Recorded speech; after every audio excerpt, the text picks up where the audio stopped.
নমস্কার বন্ধুরা, tasty food কিচেনে তোমাদের স্বাগত। চলে এসেছে আমি আজও নতুন আর একটা রেসিপি নিচে। দেখতেই পাচ্ছ যে আমি এখানে ডাঁটা কাটছি, সজনার ডাঁটা। বন্ধুরা, এই সিজনে খাওয়া কিন্তু খুব খুব উপকার। সপ্তাহে অন্তত দুদিনে একটু এই সিজনে সজনার ডাঁটা, সজনার ফুল খাওয়া উচিত। ভীষণ রোগ প্রিভেনশন করে।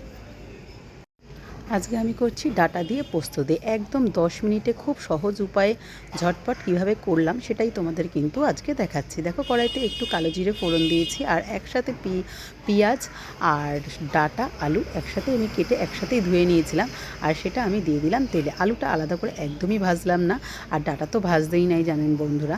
এবার আমি একটু নাড়াচাড়া করে নুন আর হলুদ দিয়ে দিলাম। তারপরে এদিকে আমি শিলপাটায় বেটে নিলাম একটু পোস্ত, আর তার সাথে একটু সর্ষে, দুটো শুকনো লঙ্কা। ব্যাস, একদম 10 মিনিটেই আমার কিন্তু রান্না কমপ্লিট ডাঁটা পোস্ত। আর খাওয়াও তো খুব উপকার, তোমরা জানো।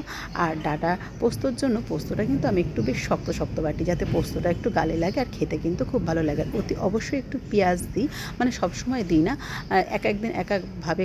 রোজই তো প্রায় করি এই সময় ডাঁটা পোস্ত, তো এক একদিন এক এক রকমভাবে করার জন্য এইভাবে কিন্তু ট্রাই করি।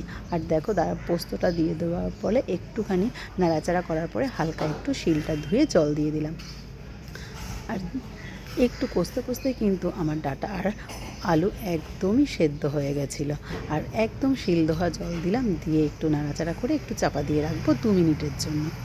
আর দেখতেই পাচ্ছ একদম কিন্তু জল টেনে গেছে, আমার ডাঁটা আর পোস্ত রেডি। আর উপর থেকে একটু মিষ্টি করার জন্য দিয়ে দিলাম একটু চিনি। আর যেহেতু পোস্ত আর সর্ষের তরকারি, আর কাঁচা তেল তার মধ্যে দেবো না, সেটা কি হতে পারে বন্ধুরা? ডাঁটা পোস্ত মানেই কিন্তু, বা সর্ষে পোস্ত মানেই কিন্তু তার মধ্যে কাঁচা সর্ষের তেল। ব্যাস, আমার ডাঁটা পোস্ত একদম রেডি বন্ধুরা। আমার রেসিপিটা ভালো লাগলে অতি অবশ্যই একটু লাইক, কমেন্ট, শেয়ার করে দিও। টাটা, চলো দেখা হবে তোমাদের সাথে আবার নেক্সট অন্য কোনো ভিডিওতে। খুব ভালো থেকো।